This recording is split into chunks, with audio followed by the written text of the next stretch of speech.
අසිරිමත් සම්බුදු සරණ.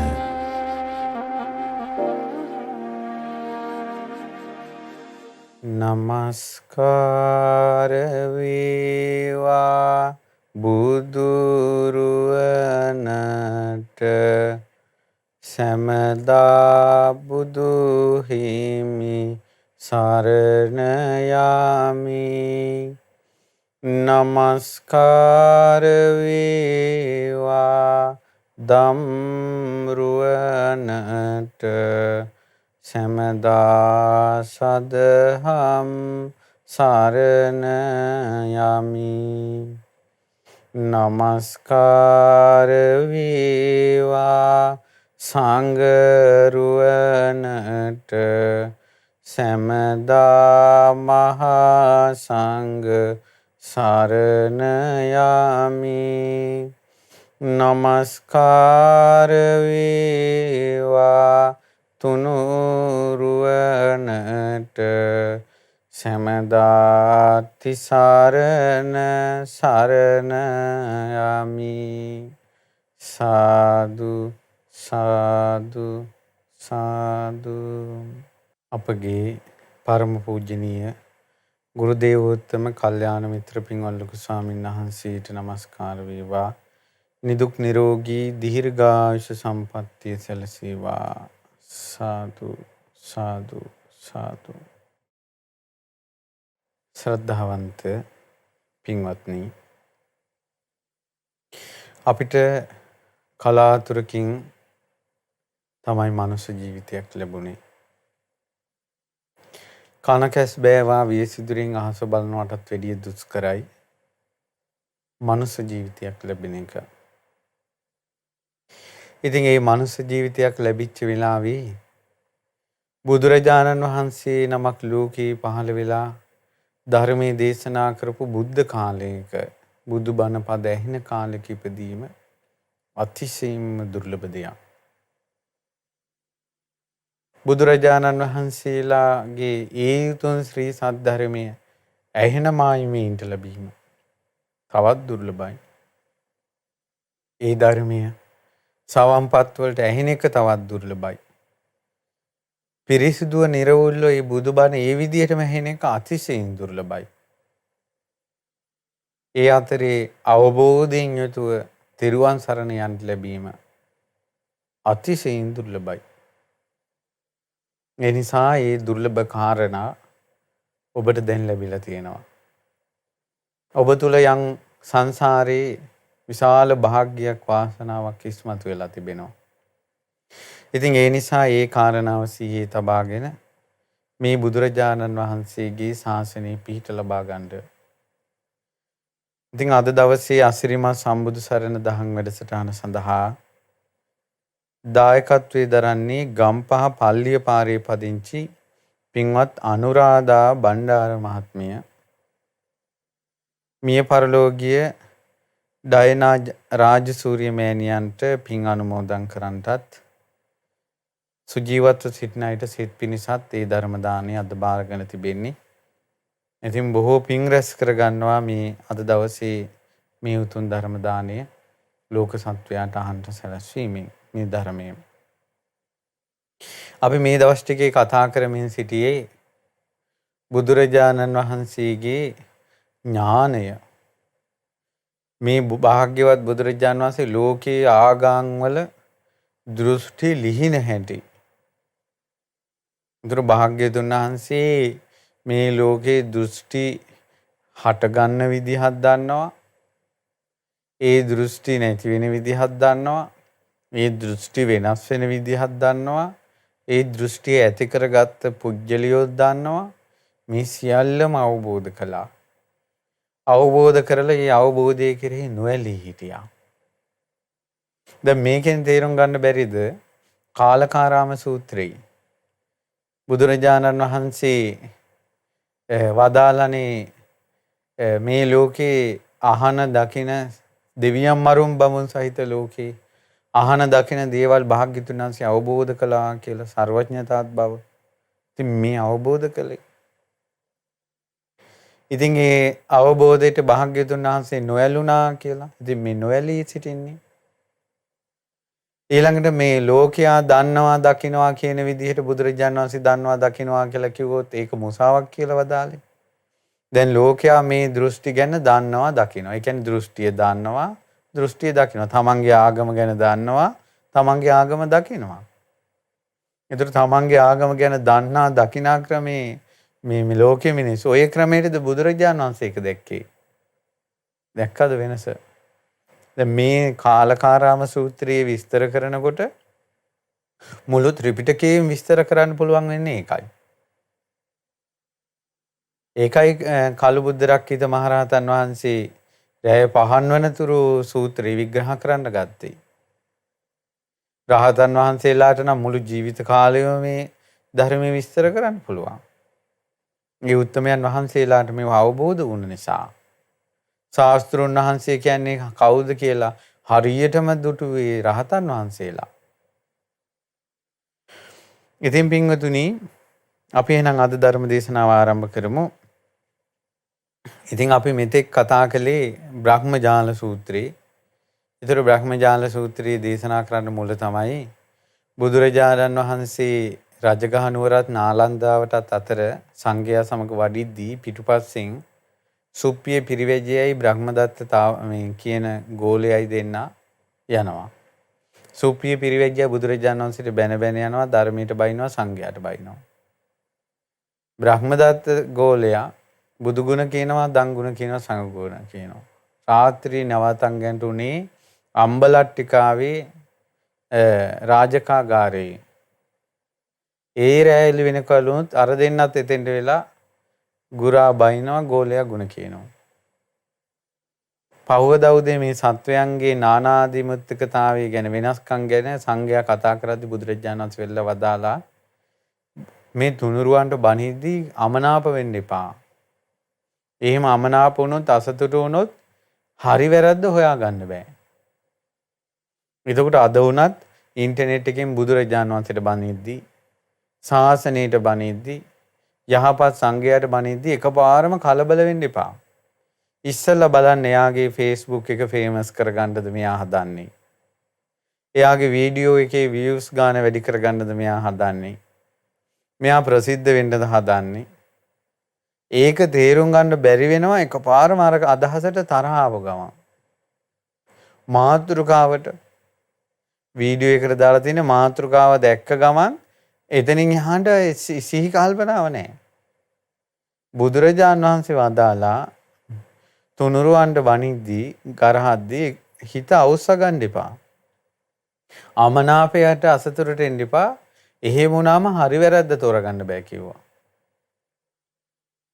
බුදුරජාණන් වහන්සේ වදාලා තුනුරුවන්ට ගරහද්දී බණිද්දී කල්පනා කරන්න මේවා තුනුරුවන්ගේ වැරදි විදිහට තියෙනවද බලනකොට එහෙම එකක් නැහැ.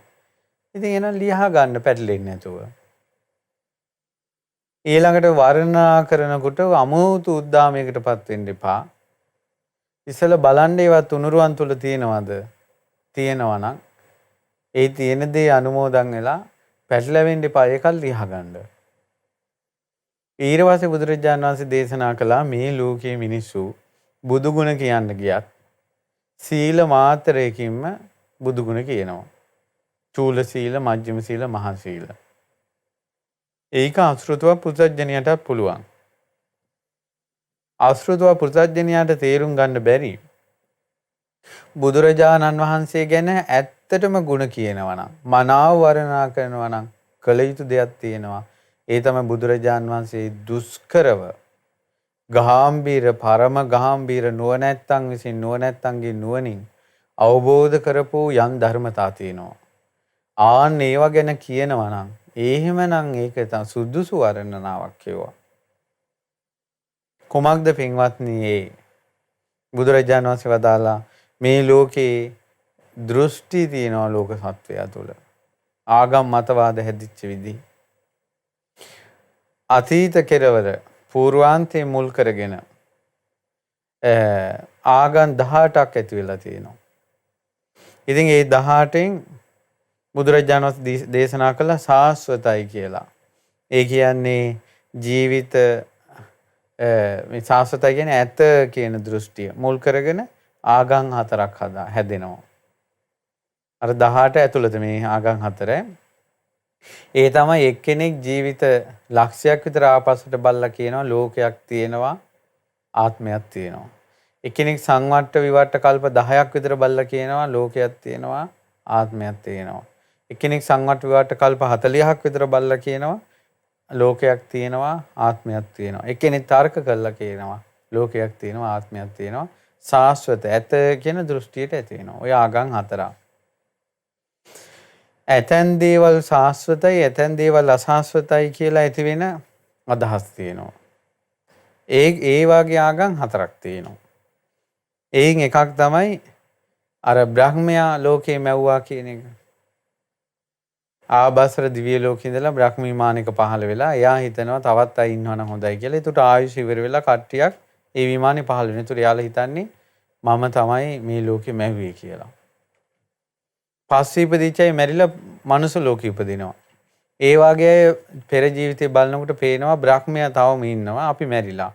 ඒතර බ්‍රහ්මයා නිට්ටයයි සාස්වතයි ස්වර්ගස්තගතයි අපි අනිත්‍යයි. මොන කොටසක් නිට්ටයයි කොටසක් අනිත්‍යයි කියන තැනට ආවා. ඊට පස්සේ කිඩ්ඩහප දූසිකයෝ කෙලි දෙලෙන් වාසය කළා කන්නේ බොන්නේ නැතුව චුත වෙන දෙවිවරු එක්කෙනෙක් දිවසින් බලලා මනුස්ස ලෝකෙට ආවට පස්සේ හිතනවා කෙලි දෙලෙන් වාසය කරන අය අනිත්‍යයි එහෙම වාසය කරන්නේ නැති අය නිට්ටයයි. මනෝපදූෂික දෙවිවරු කල්පනා කරනවා මනුස්ස ලෝකෙට ආවට පස්සේ මේ අපි ඒ හිත කිලිටි වෙලා එහින් චුත වෙලා මෙහෙට ආවේ. හිත කිලිටි වෙච්ච නැති අය එහි නිට්ටයයි අපි අනිත්‍යයි. ඊට පස්සේ මොකද වෙන්නේ? සමහර අය තරක කරලා කරුණු විමසලා කියනවා ඇස කන නාසය දිව කය කියන පංච ඉන්ද්‍රියෝ නම් වෙනස් වෙනවා අනිත්‍යයි. හැබැයි මනස සිත විඥානේ නිට්ටයයි. කොටසක් නිට්ටයයි කොටසක් අනිත්‍යයි කියන සාස්වත අසාස්වත කියන අදහස් දෙකම තියෙන ලෝකීය ආගම් හතරක. ඊළඟට බුදුරජාණන් වහන්සේ දේශනා කළා ලෝකයේ කෙලවරක් ඇත නැත කියන ලෝකයේ කෙලවරක් ඇත නැත කියන දෘෂ්ටි හට ගන්නවා. එවැනි හතරක් තියෙනවා. එකක් තමයි එක්කෙනෙක් භාවනා කරනකොට එයාගේ හිතේ සමාධිය ඇති වෙන්නේ ලෝකයේ කෙලවරක් තියෙනවා කියන තැනට. ඒකට එයාට සමාධියෙන් පේන්නේ වෘත්තාකාර සක්වලක් පේනවා. එතනින් එහාට එයාට පේන්නේ නැහැ. ඒකට එයා අදහසක් දානවා ලෝකේ කෙලවරක් තියෙනවා මේක වෘත්තාකාරයි කියලා. ඔන්න එක ආගමක්. තව එක්කෙනෙක් සමාධියෙන් භාවනා කරනකොට එයාගේ හිතේ ඇති වෙන්නේ ලෝකෙට කෙලවරක් නැහැ. සමාධියෙන් කෙලවරක් පේන්නේ නැහැ. ඒකට එයා කියනවා අර කෙලවරක් තියෙනවා කියපු අදහස බොරු කෙලවරක් නැහැ.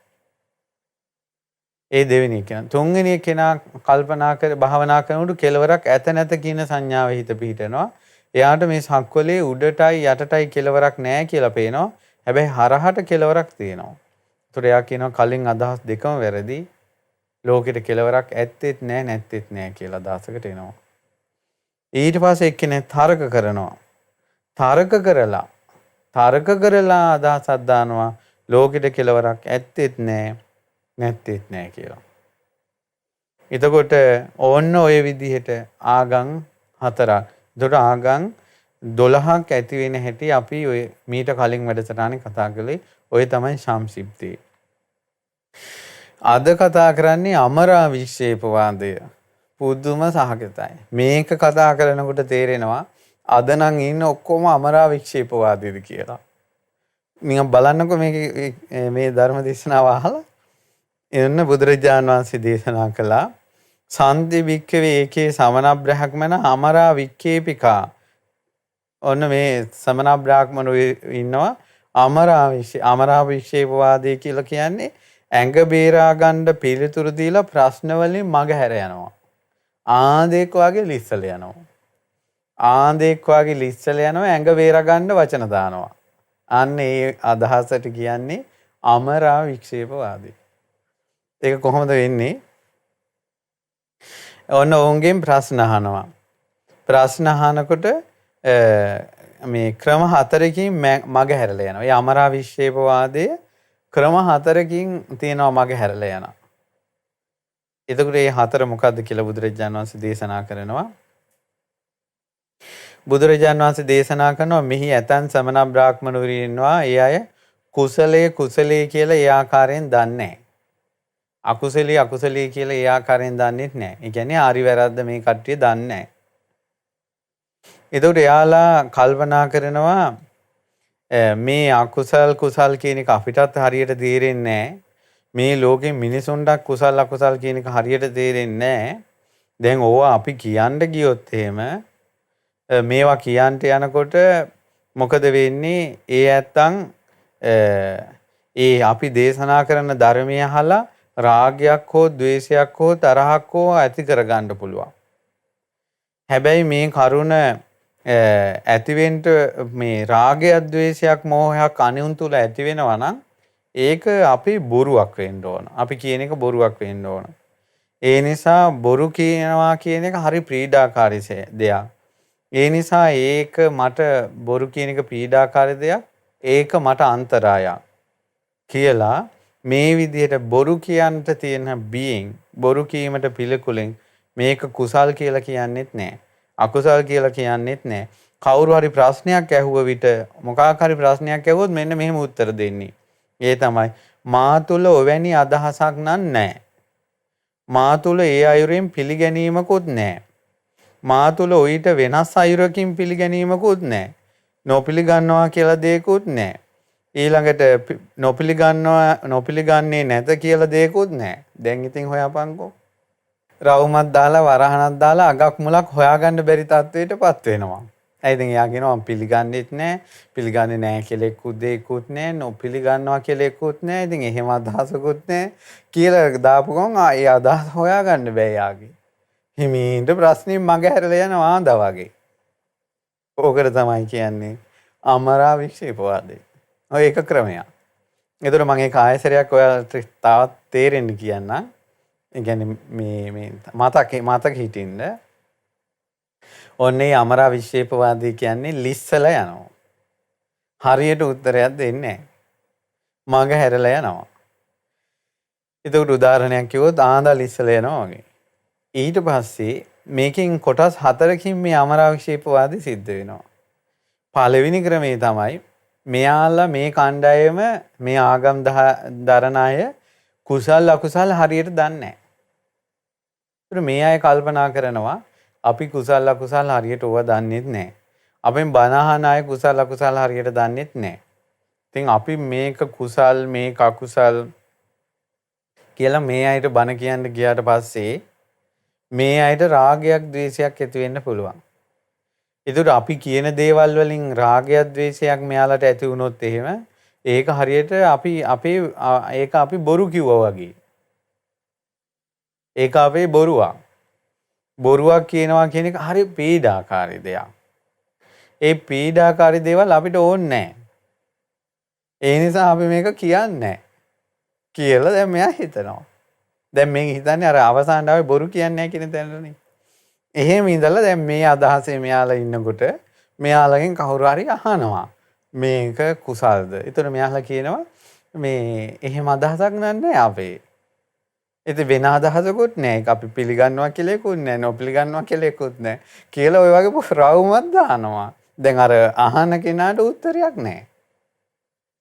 ඉතින් එහෙනම් හොඳයි ඔක විමසන්න කියලා යනවා. ආන්දල් ඉස්සලා ගියා වගේ. ඒතර මේකට කියනවා අමරා වික්ෂේපවාදී පළවෙනි ක්‍රමය. දෙවෙනි ක්‍රමය තමයි දැන් භාග්‍යතුන් වහන්සේ අවබෝධ කරපු දැන් බුද්ධ කාලේ තිබ්බේවා කොහොමද? දැන් ඉස්සර අහන්න බෑ කියනවනේ ගහ ගන්න එනවලු. ආගම් ශාස්ත්‍රවරු වැඩි ප්‍රශ්න කියන්නේ කී ගමන් ගහ ගන්න එනවලු. දැන් සමහර රජවරු වගේ ගියාට පස්සේ දැන් අජාසත් රජතුමා ප්‍රශ්න අහන්න ගිහිල්ලා තිනවා නිගන්නාට පුත්තලාගේ. ඉතින් අහන්නේ එකක්ලු උත්තර දෙන්නේ එකකටලු. ඉතින් කියනවා බුදුරජාණන් වහන්සේ ළඟට ඇවිල්ලා කියනවා අජාසත් කුමාරයා මේ ස්වාමිනී භාග්‍යතුන් වහන්සේ අඹ ගැන අහනකොට දිල් ගැන කියනවා. දිල් ගැන අහනකොට කොස් ගැන කියනවා. ඉතින් ස්වාමීනි හරියට කලකිරිලා කිව්වා මම මේ ඉන්නේ.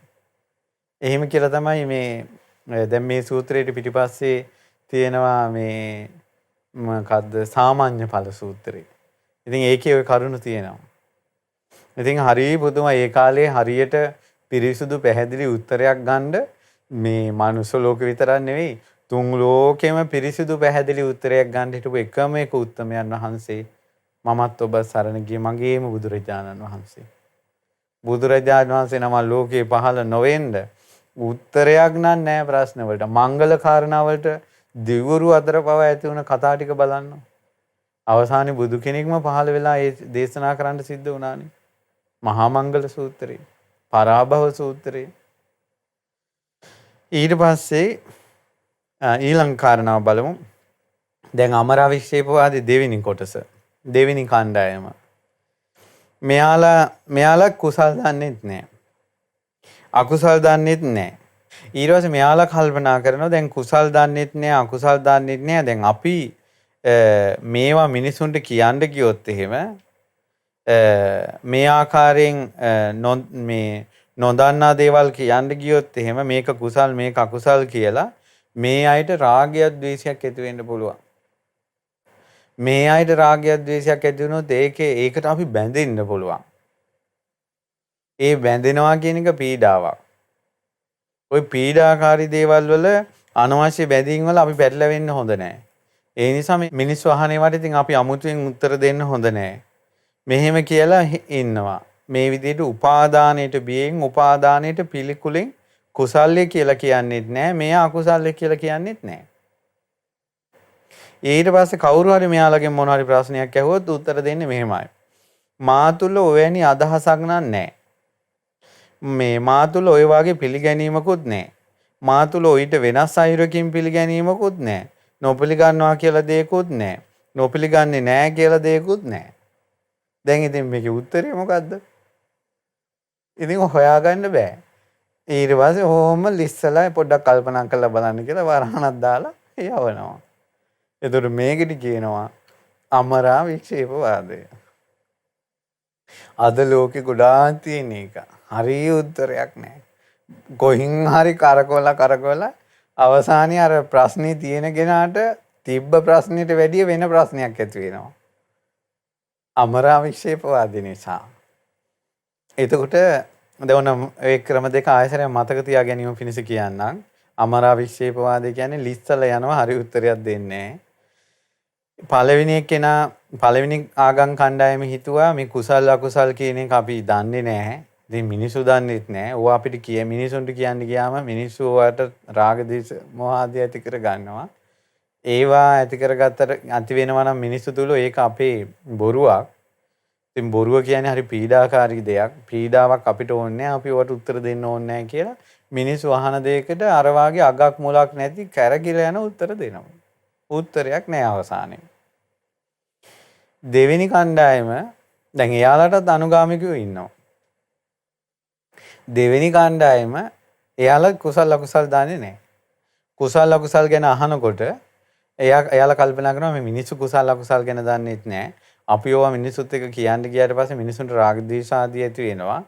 ඒව ඇති වෙන්න ගියාම අපිටත් ওই බැඳීම් ඇති වෙනවා. බැඳීම් ඇති වෙනවා කියන එක හරි පීඩාකාරී දෙයයි. ඔය අනවශ්‍ය බැඳීම් අපිට ඕනේ නැහැ. අපි ඒවට උත්තර දෙන්න ඕනේ නැහැ කියලා මේ කණ්ඩායමේ ඉන්නවා. මෙයාලගෙන් කවුරු හරි ප්‍රශ්නයක් අහපු ගමන් ඕක අපි පිළිගන්නෙත් නැහැ, නොපිළිගන්නෙත් නැහැ, නොපිළිගන්නවා කියලා එක්කුත් නැහැ, වෙනත් අදහසකුත් නැහැ, එහෙම ප්‍රශ්නයකුත් නැහැ. ඕක කල්පනා කරලා බලන්න කියලා රවුමක් දාලා යවනවා. මේකට කියන්නේ අමරා වික්ෂේපවාදය. ඊට පස්සේ තුන්වෙනි ක්‍රමේ තමයි ඔන්න කොහොමද තුන්වෙනි ක්‍රමයට අමරා වික්ෂේපවාදී තියෙන්නේ? බුදුරජාණන් වහන්සේ දේශනා කරනවා මෙහිලා ඇතැන් සමන බ්‍රාහ්මණයින් ඉන්නවා මේක කුසල් කියලා දන්නෙත් නැහැ. මේක අකුසල් කියලා දන්නෙත් නැහැ. ඒතර මෙයා මොකද කරන්නේ? මේක කුසල් අකුසල් කියලා දන්නේ නැති නිසා මෙයාලා කල්පනා කරනවා අපි මිනිස්සු මැද ගිහිල්ලා මේවා කුසල් මේක අකුසල් කියලා කියන්න ගත්තොත් මේ සමහර මිනිස්සු ඉන්නවා හරියට මොලේ තියෙනවා. තියුණු නුවණ තියෙනවා. ඉතින් ඕක කියන්න ගියාට පස්සේ පඬිත වූ සියුන් නුවණ තියෙන අනුන් හා වාද කරලා ජයගත්තු ඊතලෙන් අස්වලෝමයට විඳිනවා තරම් දක්ෂ දුනුයායන් වැනි වූ තමන්ගේ දෘෂ්ටි වලින් නුවණ හසුරුවා අනුන් පරදවන්ට හැසිරෙන යමෙක් ඇද්ද? එබඳු සමන බ්‍රාහ්මණයින් ඉන්නවා. ඉතින් මං කුසල් අකුසල් ගැන කියන්න ගියොත් ඔවුන් ඒ කරුණ ආරම්භය මගෙන් ප්‍රශ්න කරන්න පුළුවන්. කරුණ ඉස්මතු කරලා වාදයට එන්න පුළුවන්. දොස් කියන්න පුළුවන්. යම් කෙනෙක් මා සමග මා පවසන කුසල අකුසල් ගැන මගෙන් ප්‍රශ්න කරද්දී කරුණු ඉස්මතු කරද්දී වාද කරද්දී දොස් කියද්දී මට ඔයාට උත්තර දෙන්න බැරි වුණොත් එහෙම හරි පීඩාවක් මට. ඉතින් මං ඔය පීඩාකාරී දේවල් වලට මං අත ගන්න හොඳ නෑ කියලා මෙයාලා කල්පනා කරන්නේ උත්තර නොදී ඉන්න ඕන කියලා. දැන් මෙයාලා කල්පනා කළා අපි ඔවා කියන්නේ කිව්වොත් මේක එක්කෙනා වාද විවාද තර්ක කළා අවසානයේ අපි නිකන් පච වෙලා යනවා. ඒ නිසා ඔයාට උත්තර දෙන්න ඕනේ නැහැ කියලා හරියට උත්තරයක් දෙන්නේ නැහැ. ඉතින් එයාලගෙම ගිහිල්ලා අහනවා අනිත් අය මොනවද මේ කියලා. ඒ අය මොකද කියන්නේ? යාගේ මා තුල ඔයැනි අදහසක් නැහැ. මා තුල ඒ අයුරින් පිළිගැනීමකුත් නැහැ. මා තුල ඊට වෙනස් අයුරකින් පිළිගැනීමකුත් නැහැ. නොපිළිගන්නවා කියලා දෙයක්කුත් නැහැ. නොපිළිගන්නේ නැත කියලා දෙයක්කුත් නැහැ කියලා ආයෙත් රවුම දැම්මා. ලිස්සලා යනවා. ලිස්සලා යනවා. දැන් ওই තියෙන ලංකාවේ අපි කමිටියක් පත් කරනවා. ඒ නිසා එකෙන් අපි දැන් මේ වෙනකොට කොමිසමක් පත් කරලා තියෙන්නේ කියලා කොයින් හරි ලිස්සලා යනවා. අමරාවිෂේපවාද. තනිකර පාර්ලිමේන්තුව වනායි අමරාවිෂේපවාදය. ඉතින් ඒ නිසා බුදුරජාණන් වහන්සේ දේශනා කළ මේ දෘෂ්ටිවල ස්වභාවය. දැන් ඇත්තටම එක එක්කෙනා මේ අද කාලේ එක එක ආගම් කියලා නම් දාගෙන තිබ්බට ඒක මේ දේශනාවට අනුව අමරාවිෂේපවාදී.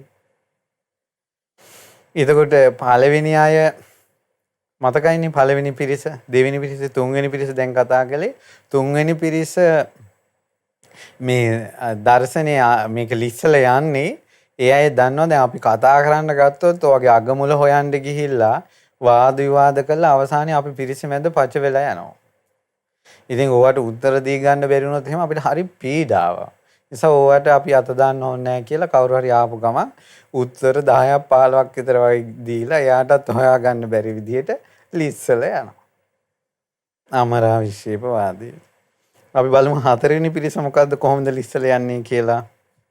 එතරම් ලෝකේ මේ වාගේ ආගම් දර්ශන තියෙනවා කියලා එතන අපි මේකෙන් තේරෙන්නේ නැද්ද අපි මේ ලින්දේ ගෙම්බ වගේ කියලා. ලින්ගෙම්බ වගේ කියලා. මොකක්වත් අපිට ඉපදුනාද කෑවා බීව්වා ඇඳා දරුමල්ලෝ හැදුවා මැරිලා ගියා. බැංකු පොත බලා මැරිලා ගියා. ඔච්චරනේ මේ ලෝකේ තියෙන්නේ. මේ බලන්න මිනිසුන්ගේ හිත්වල තියෙන. දැන් අපි මේ වගේ දෘෂ්ටිකයකට ඒ කාලේ වෙන්න ඇති. ඔය බුද්ධ කාලේ තිබ්බේවා වෙන්න ඇති කියලා අපි හිතනවා. නමුත් හිත විග්‍රහ කළොත් මම නම් හිතන්නේ මේ 62ම තියෙනවා. ඒ දැන් මේ අමරාවිෂේපවාදී මං කිව්වේ පාර්ලිමේන්තුවේ තියෙනවා කියලා.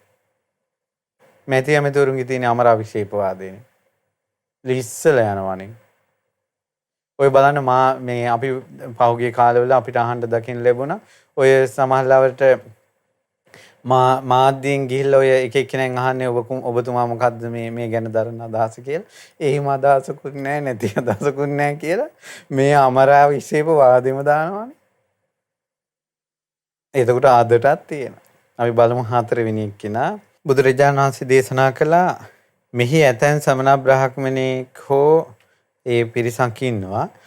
එයාලට නුවණ මදි. ඊතා මෝඩයි. ඔහු නුවණ මදි නිසා බොහෝසේ මෝඩ නිසා ඒ කරුණ ආරම්භය ප්‍රශ්න විමසූ විට එක එක දේවල් වල වචන වලින් මග හරිනවා. නුවණ නැහැ මෝඩ නැහැ මොකෝවත් තේරෙන්නේ නැහැ. ඒ නිසා මොනවා හරි ප්‍රශ්නයක් ආපු ගම මග හරින්න කපටි ගමනක් තියෙනවා. කොහොමද ආන්දෙකුමින් ලිස්සලා යන්නේ කොහොමද? පරලොවක් තියනවද කියලා මගෙන් විමසුවොත් එයාලා හිතනවා මට හිතෙනවා නම් පරලොවක් ඇත කියලා මං ඔබට ඒ විසඳන්නේ පරලොවක් තියෙනවා කියලා. ඒ වුණාට මා තුළ ඔය වගේ අදහසක් නැහැ. මා තුළ ඒ අයුරින් පිළිගැනීමකුත් නැහැ. මා තුළ ඊට වෙනස් අයුරකින් පිළිගැනීමකුත් නැහැ. නොපිළිගන්නවා කියලා දෙයක්කුත් නැහැ. නොපිළිගන්නේ නැහැ කියලා දෙයක්කුත් නැහැ. දැන් මොකද උත්තරේ?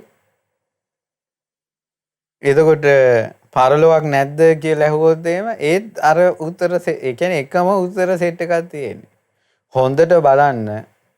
හොඳට බලන්න මාධ්‍ය සාකච්ඡාවලදී මැති ඇමතිවරුන්ගේ උත්තර මාධ්‍ය මට හිතෙන දේ මේ කියන්නේ.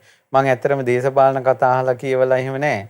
මේ නිකන් යනකොට එනකොට රේඩියෝ වල ඇහෙනේවා වාහනේ යනකොට යන මිනිස්සු කියනේවා ඇහිච්ච ගමන් මම හිතලා තියෙනවා. මම හරිද නැද්ද දන්නේ නැහැ. මම ඒවා විස්තර කරන්න යන්නේ නැහැ. මම ධර්මයෙන් තේරුම් ගන්න දේනේ අපිට වටින්නේ. නමුත් ඔබ බලන්න. ඔය මැති ඇමතිවරුන්ගේ කතා ටිකක් අරගෙන යාලා දෙන උත්තර කොලයක ලියා ගන්න. නිකම් ලියා ගන්න ඕනේ නැහැ. ඔබට දැන් තේරෙනවා. බලන්න එක උත්තර සෙට් එකක් තියෙනවා. හරි අපි ඒකට ක්‍රියාමාර්ගයක් ගන්නවා. හරි ඒකට වෙනම කොමිසමක් පත් කරලා තියෙනවා. ඒ ගැන අපි සාකච්ඡාවට බඳුන් කරලා තියෙනවා. ඒම අදහසක් නැහැ. ඔය වගේ එකම වචන සෙට් එකක් තියෙනවා. හොඳට බලන්න. මේ අමරා වික්ෂේපවාදය. ඒතර මෙයාලගෙන් ඇහුවොත් ඕනම ප්‍රශ්නයක්. ඒ කියන්නේ පරලොවක් තියෙනවද නැද්ද? පරලොවක් නැද්ද? ඕපපාතික සත්වයෝ ඉන්නවද? ඕපපාතික සත්වයෝ නැද්ද? ඕපපාතික සත්වයන් ඇද්ද නැද්ද? හොඳ නරක කර්මවල විපාක තියෙනවද? හොඳ නරක කර්ම විපාකවල නැද්ද? හොඳ නරක කර්ම විපාක ඇත්තෙත් නැද්ද? නැත්තෙත් නැද්ද? තථාගතයන් වහන්සේ මරණින් මතු ඉන්නවද නැද්ද? තථාගතයන් වහන්සේ මරණින් මතු නැද්ද? තථාගතයන් වහන්සේ මරණින් මතු ඇත්තෙත් නැද්දෙත් නැද්ද කියලා යාළගෙන් ඇහුවොත් යාළට හිතෙනවා නම් තථාගතයන් වහන්සේ මරණින් මතු ඇත්තෙත් නැත්තෙත් කියලා මම ඒක ඔබට විසඳන්නේ තථාගතයන් වහන්සේ මරණින් මතු ඇත්තෙත් නැත්තෙත් කියලා. ඒ වුණාට මා තුල වැනි අදහසකුත් නැහැ. මා තුල ඒ අයුරින් පිළිගැනීමකුත් නැහැ. මා තුල ඊට වෙනස් අයුරකින් පිළිගැනීමකුත් නැහැ. නොපිළිගන්නවා කියලා දෙයක්වත් නැහැ. නොපිළිගන්නේ නැත කියලා දෙයක්වත් නැහැ.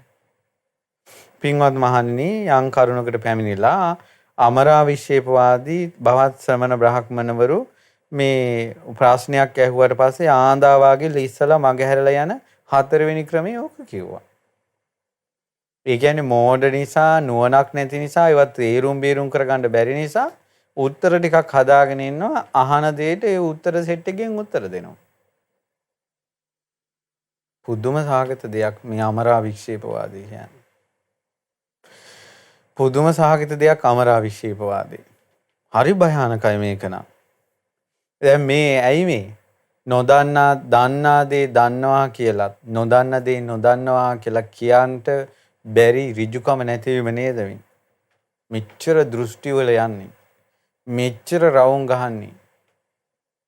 පුදුම සහගතයි. අපි වුණත් දන්නේ නැති දෙයට නෑ කියලායි. කියන්නේ නොදන්නා දෙයට නොදන්නවා කියලා කිව්වනම් දන්න දෙයට දන්නවා කියලා කිව්වනම් ඔක්කොම ඉවරයිනේ. ඒකට තමන් නොදන්න දේ දන්නේ නැති දේ දන්නේ නැහැ කියලා කියන්න බැරි මිනිස්සයා කැරකිලා යන්නේ අමරා වික්ෂේපවාදයට. ඇයි එයා වචන ගොඩාක් දාලා රවුම් කරලා ලිස්සලා යනවා. ඊළඟ වැරදි කරපු කෙනා වැරද්ද පිළිගන්න බැරි කෙනා කැරකිලා යන්නේ අමරා වික්ෂේපවාදයට. ඒතර කොයින් හරි කැරකිලා යනවා. උත්තරයක් දෙන්නේ නැහැ. ඉතින් ඒ නිසා දැන් මේ බුද්ධ කාලේ ආගම් හටගත් හැටි අද කාලේට මම ওই චුට්ටක් ගලපලා කිව්වේ. නමුත් මේ තමයි ආගම් හටගත් හැටි. බුදුරජාණන් වහන්සේ දේශනා කළා මේ ලෝකේ සත්වයා අමරා විශ්ේපවාදය. අමරා විශ්ේපවාදයට මේ පෑහිලා යනවා ක්‍රම හතරකින්. එක ක්‍රමයක් තමයි එයාලා කුසල අකුසල් ගැන දන්නේ නැහැ. එයාලා කල්පනා කරනවා මිනිස්සු දන්නේත් නැහැ. ඕවා මිනිසුන්ට කියන්න ගියාට පස්සේ මිනිස්සු රාග දේශ මොහ ඇති කර ගන්නවා. රාග දේශ මොහ ඇති කරනවා කියන්නේ ඒක අපේ බොරුවක්. බොරු කියනවා කියන හරි පීඩයි. ওই පීඩා වැඩකාරී ඒවා අපි කියන්න හොඳ නැහැ කියලා මිනිස්සු ප්‍රශ්නයක් ඇහුවට පස්සේ ලීස්සලා යනවා. හරි උත්තරය නොදී. ඔන්න එක ආගමක් තියෙනවා එහෙම. තව තියෙනවා ඒ අමරා විශ්ව ආගමක්ම එයාලා කුසල අකුසල් දන්නේ නැහැ. මිනිසුන්ට ඒවා කිව්වට පස්සේ මිනිස්සු දන්නේත් නැහැ. මෙයාලා කල්පනා කරනවා මිනිසුන්ට කිව්වට පස්සේ මිනිසුන්ගේ රාග දේශ මොහ ඇති වෙනවා. ඊට පස්සේ අපිටත් ඕවා ගැන බැඳීමක් ඇති වෙනවා. ඔය අනවශ්‍ය බැඳීම් ඇති කරගෙන ප්‍රශ්න දා ගන්න ඕනේ නැහැ කියලා මේ එයාලත් ලිස්සලා යනවා උත්තරයක් දෙන්නේ නැහැ. ඊට පස්සේ තුන්වෙනි කණ්ඩායම තමයි එයාලා කල්පනා කරනවා අපි කුසල අකුසල් ගැන අපි දන්නේත් නැහැ.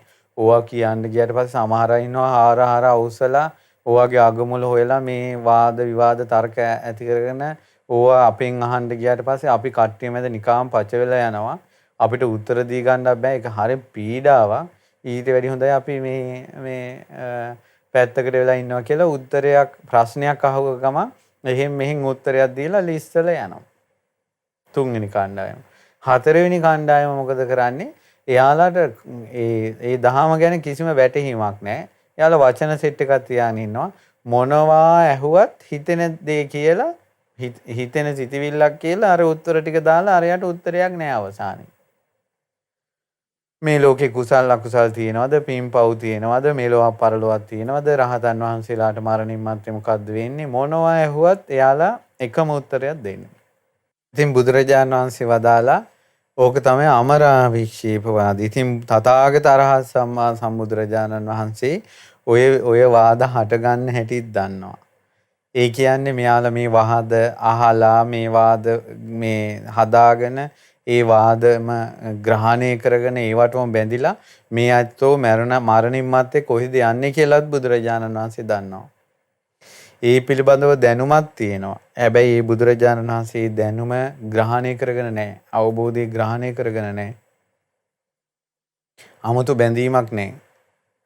බුදුරජාණන් වහන්සේ මේ කිසිම දෘෂ්ටියකට අහු වෙලා නැති නිසා ඇතුලේම නිවිලා සංසිඳිලා ඉන්නේ.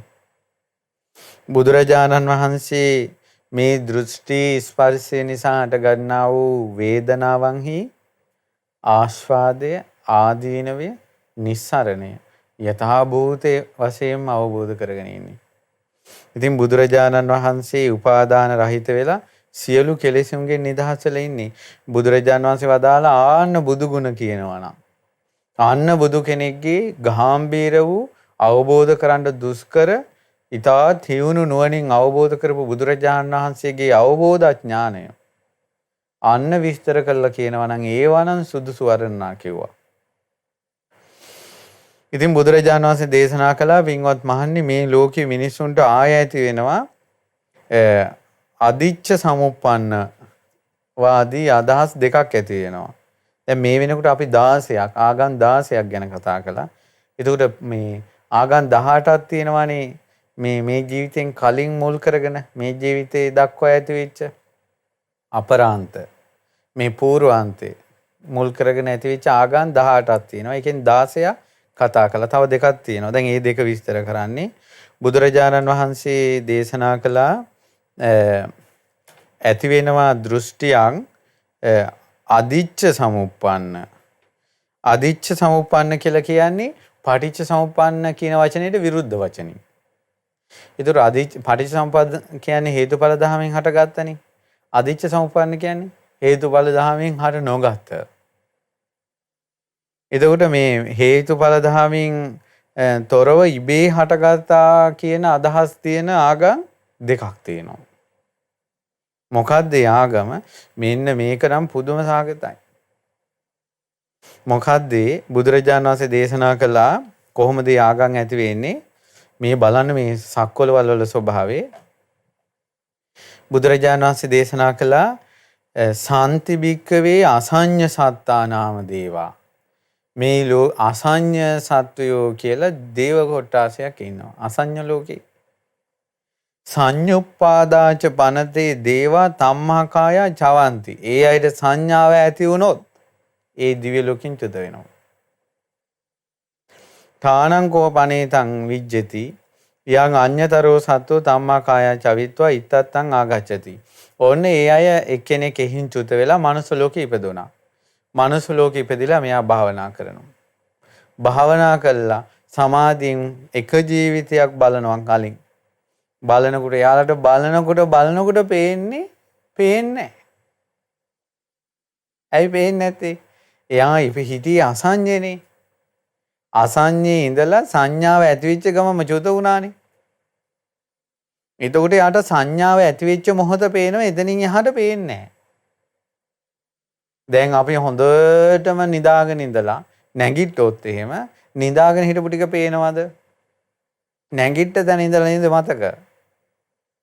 ඒ වගේ හැබැයි ඒ වෙලාවට කයක් සිතක් තිබ්බේ නැද්ද? කයක් සිතක් තිබ්බා නොදැනී තිබ්බේ. ඒකයි අසඤ්ඤ. ඒතර සංඥාවක් නැහැ.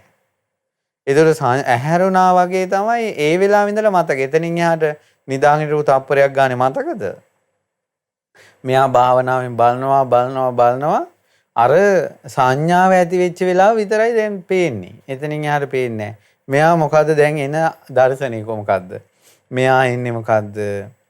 මෙයා කියනවා අදහසක් දක්වනවා ඒ තමයි මේ ලෝකේ ආත්මයක් කියලා එකක් තියෙනවා නම් ආත්මයත් ලෝකයක් ඉබේමයි හටගෙන තියෙන්නේ. මක් නිසාදයන් මං කලින් ඉඳලා නැහැ. මම මේ ජීවිතය තුල තමයි ඉස්සල්ලාම ඉපදුනේ. ඇයි අතනින් එහාට පේන්නේ නැහැ යාට. එයාලා හිතනවා කලින් ජීවිත නැහැ. දැන් තමයි ඉස්සල්ලාම ඉපදුනේ. එයාට සංඥාව හටගත්තු වෙලාවෙ ඉඳලා විතරයි පේන්නේ. පින්වතුනි තමන්ටම පේනවා නම් සමාධියටම පේනවා නම් කොහොමද මේවා විග්‍රහ කරගන්නේ?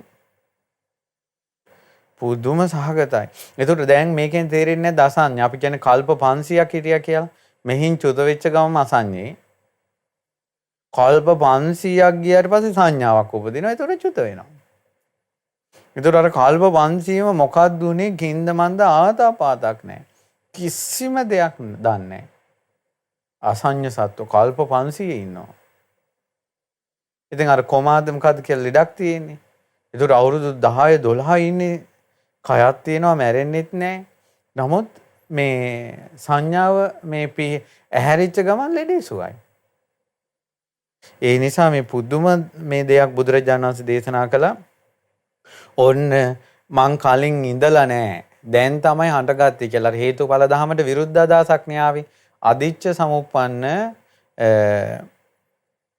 සමුප්පන්නවාදී පළවෙනි දහම ලෝකේ හටගන්න. ඊට පස්සේ එයාගේ දහමට අනුව අනුගාමික පිරිසක් ඇති වෙනවා. බුදුරජාණන් වහන්සේ ඒ ක්‍රමෙත් අවබෝධ කළා. ඊළඟට බුදුරජාණන් වහන්සේ දේශනා කළා තව පිරිසක් ඉන්නවා. ඒ පිරිස මොකද්ද වෙන්නේ? ඉද බික්කවේ ඒකංචෝ සමනෝවා බ්‍රාහ්මනෝවා තක්කී හෝති විමංසී. සෝ තක්ක පරියාහතං විමංසානුචරිතං සයම් පටිභානං ඒවමාහ. ඔන කෙනෙක් ඉන්නවා තර්ක කරනවා විතර්ක කරනවා නුවණින් විමසා හිතනවා. එයාලා තර්ක කළා විතර්ක කරලා අවසානයේ අදහසකට එනවා. ආත්මයත් ලෝකයක් ඉබේ හටගෙන තියෙන්නේ. හේතුඵල ධමයක් නැහැ. ඉබේ හටගෙන තියෙන්නේ කියලා තර්කයෙන් හදාගන්නේ. මේන්න මේක තමයි අදිච්ච සමුප්පන්නේ. හේතුඵල ධමයෙන් තොරව ලෝකේ හට ගන්නා වූ ආගම් දෙක කියලා බුදුරජාණන් වහන්සේ වදාලා. එතකොට ඒ අදිච්ච සමුප්පන්න හේතුඵල ධමයෙන් තොර වන ආගම් දෙකයි. මම නැවත සිහි කරන්න. ඒ තමයි එක්කෙනෙක් අසඤ්ඤ ලෝකෙ ඉපදිලා ඉන්නවා. ඉපදිලා ඒ අසඤ්ඤ ලෝකයේ ස්වභාවය තමයි සංඥාව ඇති වෙච්ච ගමන් චුත වෙනවා. ඒ වගේ කෙනෙක් මනස ලෝකෙ ඉපදිනවා. එයා සමාධි භාවනාවෙන් බලනවා. සමාධි උපද්දවලා පෙර ජීවිත බලන නෝනින් බලනකොට පේන්නේ අර සංඥාව ඇති වෙච්ච තැන විතරයි. එතනින් එහාට මොකවත් පේන්නේ නැහැ අසඤ්ඤනේ. එයා හිතනවා මං කලින් ඉඳලා නැහැ. දැන් තමයි මම මේ ඉන්නේ නම් මං ඉපදුනේ මේ ජීවිතේ. ඒ නිසා ඉබේ හටගත්තේ කියලා අදහසකට එනවා අදිච්ච සමුප්පන්නයි. දැන් අපේ බුද්ධ ශාසනය කියන්නේ ලෝක සනාතන ධර්මය මොකද්ද? අවිජ්ජා පත්‍ය සංඛාරා. හේතුඵල ධම. ඊට පස්සේ ඔන්න හේතුඵල ධමෙන් තොර දර්ශනයක් සහිත ආගමක් ඇති වුණා. ඊට පස්සේ අනිත් තව පිරිසක් ඉන්නවා තර්ක කරනවා, විතර්ක කරනවා. තර්ක කරලා විතර්ක කරලා එයාලා එනවා හේතුඵල ධමයක් නැහැ කියලා. බලන්න සමාධියනොත් මේ පටලැවෙනවා. තර්ක විතර්ක කිරීමෙනුත් පටලැවෙනවා. සමාධියනොත් පටලැවෙනවා, තර්ක විතර්කේනොත් පටලැවෙනවා. හිතන්න බුදු කෙනෙක් දේශනා කරපු ධර්මයේදී අපි පටලැවෙන්න ඕනේ නැහැ. බුදු කෙනෙක් දේශනා කරපු ධර්මයේ සමාධිය ඇති වූ පමණින් හරි කියලා හිතන්නත් හොඳ නැහැ. බුදු කෙනෙක් දේශනා කරපු ධර්මයේ තර්ක කරලා තේරුම් ගත්තා කියලා එපමණකිමුත් මේ ලෝක සත්වයාට පිළිඩක් නැහැ. හේතුඵල ධර්ම අවබෝධ කරන්න ඕන. තේරුම් ගන්න ඕන මේක අපි. ඒකයි මේ හේතුඵල ධර්ම අවබෝධ නොකරන තාක්කල් මේ සත්වයා ඇත නැත කියන සංඥාවල මේ දෘෂ්ටිවල කොහේ හරි දෘෂ්ටිවල පැටලෙවි ඉන්නේ. ඉතින් බුදුරජාණන් වහන්සේ වදාලා ඒ අදිච්ච සමුප්පන්නා වූ මේ දෘෂ්ටි දෙක හටගන්න විදිහත් බුදුරජාණන් වහන්සේ දන්නවා. බුදුරජාණන් වහන්සේ දකිනවා මේ අය මේ දෘෂ්ටි වලට ග්‍රහණය වෙලා බැඳිලා මැරුණාට පස්සේ යන තැනත් බුදුරජාණන් වහන්සේ දන්නවා. බුදුරජාණන් වහන්සේගේ මේ පේන දැනුමට ඒ අවබෝධයට බුදුරජාණන් වහන්සේ බැඳිලත් නැහැ. ඒ වගේම මේ දෘෂ්ටි වලට අහු වෙච්ච නැති නිසා බුදුරජාණන් වහන්සේ ඇතුළෙම නිවිලා ඉන්නේ. බුදුරජාණන් වහන්සේ මේ දෘෂ්ටි ස්පර්ශය නිසා ඇති වෙන වේදනාවන්ගේ ආස්වාදය ආදීනවේ නිස්සරණේ විදිහටම අවබෝධ කළා. යථා භූතයක් විදිහට අවබෝධ කළා මේ දෘෂ්ටි වලින් නිදහස් වෙලා වාසය කරනවා. ඉතින් බුදුරජාණන් වහන්සේ වදාලා ඔන්න ಗುಣ කියනවනම් ගාම්භීර වූ අවබෝධ කරන්න දුෂ්කර වූ අතිශයින් ගාම්භීර නුවණැත්තන් විසින් නුවණැත්තන්ගේ නුවණින් අවබෝධ කළ යුතු පරම ගාම්භීර ධර්මී තථාගතයන් වහන්සේ අවබෝධ කළා. වර්ණනා කරනවා නම් ඔන්න ඔය භාග්‍යවතුන් වහන්සේගේ ඔය අවබෝධය වර්ණනා කරන්න සුදුසුයි කිව්වා. ඉතින් බුදුරජාණන් වහන්සේ දේශනා කරනවා පින්වත් මහණෙනි පූර්වාන්තයේ මුල් කරගෙන ওই විදියට දෘෂ්ටි 18ක් ඇති වෙනවා කියලා බුදුරජාණන් වහන්සේ දන්නවා. ඒ දෘෂ්ටි වලට බැඳිච්ච නිසා මේ 18ක් එයාලා මැරුණාට පස්සේ ඉපදෙන්නේ කොහෙද කියලාත් දන්නවා. බුදුරජාණන් වහන්සේ මේ කිසිම දෘෂ්ටියකට වැටෙන්නේ නැත්. ඒ දෘෂ්ටි පිටිබඳව තියෙන අවබෝධයට බැඳිලත් නැහැ. බුදුරජාණන් වහන්සේ මේ දෘෂ්ටි වලට වැටිලා නැති නිසා ඇතුළේම නිවිලා ඉන්නේ. එහෙනම් අනිත් අය දෘෂ්ටි වලින් දැවෙනවා. ඊළඟට බුදුරජාණන් වහන්සේ මේ දෘෂ්ටි 18කට අහු වුණාට පස්සේ ඒ කෙනාගේ ජීවිතේ තියෙනවා නම් ඒ දෘෂ්ටි මුල් කරගෙන ඇතිවෙච්ච වේදනාව ඒ ඉපදෙන ජීවිතවල වේදනාවන්ගේ ආස්වාදයේ ආදීනවේ නිස්සරණය ඒ විදිහටම බුදුරජාණන් වහන්සේ අවබෝධ කරලා නොඇලිලා නිදහස් වෙලා පරම විරාගීව වාසය කරනවා. ඒ නිසා භාග්‍යවත් බුදුරජාණන් වහන්සේට ප්‍රශංසා කළාට කමක් නැහැ කියනවා මෙන්න මේ අවබෝධ ඥාණයට. ඉතින් ඔය තමයි පූර්වාන්තයේ මුල් කරගෙන ඇතිවෙච්ච දෘෂ්ටි 18. අපි ඊළඟ දවසේ කතා කරගමු අපරාන්තයේ අනාගතයේ මුල් කරගෙන ඇති වෙන දෘෂ්ටි 44. ඒතර 18යි 44යි 62ක් දෘෂ්ටි. ඉතින් ඒ ළඟට භාග්‍යවතුන් වහන්සේ කුමක්ද මේ ගැන දේශනා කරන්න කියලා අපි ඊළඟ බලමු. අපි සරණ ගිය බුදුරජාණන් වහන්සේ මේ දෘෂ්ටීන්ගේ හට ගැනීම ගැන ලෝකෙ කවුරුත් මේ විදිහට ආගම් හටගත් අය විස්තර කරලා තිබෙන්නේ සත්‍ය ස්වභාවය. මේ ස්වභාවය විස්තර කරනකොට දහසක් සක්වලවල් කම්පා වෙලා ගියා. මේ බ්‍රහ්මජාල සූත්‍රය දේශනා කරන වෙලාවේ. ඒ නිසා සක්වලවල් කම්පා කරවමින් ලෝකේ සත්වයා සසරට වැටෙන මේ දෘෂ්ටි අවබෝධ කළා කියලා යමක් ඇද්ද? ඒ මාගේ ශාස්ත්‍රු බුදුරජාණන් වහන්සේ දිවි හිමියෙන් සරණ යනවා කියලා හිතන්න. ශ්‍රී සද්ධර්මයේ සරණ යනවා කියලා හිතන්න. ආර්ය මහා සංඝරත්නයේ සරණ යනවා කියලා හිතන්න. ඉතින් අපි කාටත් ගෞතම බුදුරජාණන් වහන්සේගේ අසිරිමත් සම්බුදු සරණේ දුකෙන් නිදහස් වෙන්න වාසනාව ලැබේවා. ඉතින් පින්වත්නි අද දවසේ අසිරිමත් සම්බුදු සරණ වැඩසටහන සඳහා ගම්පහ පල්ලියපාරේ පදිංචි පින්වත් අනුරාධා බණ්ඩාර මහත්මිය විසින් තමයි දායකත්වයේ දරන්නේ.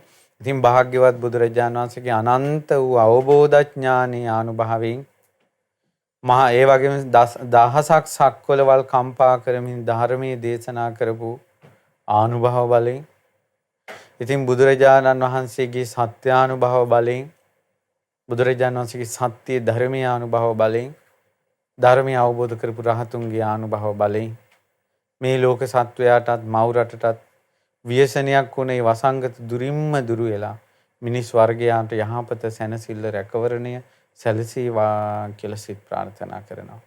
පින් කැමැති දෙවියෝ මේ පින් අනුමෝදන් වී සියලු දෙනා ආරක්ෂා කරත්වා. ඒ වගේම මිය පරලෝකීය ඩයනා රාජසූරිය මෑණියන්ට මේ පින් අනුමෝදන් වී පරලෝක සැපේ වේවා. පරම පූජනීය ගුරු දේවෝත්තම කල්යාණ මිත්‍ර පින්වත් ලොකු ස්වාමීන් වහන්සේට මේ පින් අනුමෝදන් වී නිදුක් නිරෝගී දීර්ඝායුෂ සම්පන්නිය සැලසේවා. පින්වත් ලොකු ස්වාමීන් වහන්සේ ඇතුළු ගරුතර මහා සංඝරත්නයටත් සිල් මෑණිවරුන්ටත් ඒ වගේම පැවිදි අපේක්ෂක දූපතුන්ට සියලු දෙනාට මේ පින් බලෙන් ධර්මාවබෝධයම සැලසේවා. ඒ වගේම ගම්පහ පල්ලියපාරේ පින්වත් අනුරාධා බණ්ඩාර මහත්මියටත් ඒ වගේම ලීලාවතී රාජසූරිය මෑණියන්ට සහ රංජිත් රාජසූරිය මහත්මයාට නිදුක් නිරෝගී සුවපත් භාවය දීර්ඝායුෂ සම්පන්නිය සැලසේවා. ධර්ම දානමය පින් බලෙන් ගෞතම සසුනේ පිහිට ලැබේවා. ඒ වගේම මව් දෙමව්පිය ඥාති බන්දු මිත්‍රාදීන්ට ගුරු භවතුන්ට සියලු දෙනාට ඔබ සියලු දෙනාට ඒ වගේම ශ්‍රද්ධා රූප වාහිනියනුත් ලක්විරු ගුවන්විදුලියනුත් මේ ධර්මයේ ඇසූ සියලු දෙනාට කාර්ය මල්ලේ සියලු දෙනාට මාධ්‍ය පවත්වාගෙන යන්න උපකාර කරන සියලු දෙනාට මේ පින් අනුමෝදන් වේවා. අපිට කිසිම දෘෂ්ටියකට ග්‍රහණය නොවි ගෞතම බුදුරජාණන් වහන්සේගේ ශාසනයේ සසර දුකෙන් නිදහස් වෙන්න වාසනාව ලැබේවා. තෙරුවන් සරණයි. නමෝ බුද්ධාය. අසිරිමත් සම්බුදු සරණ.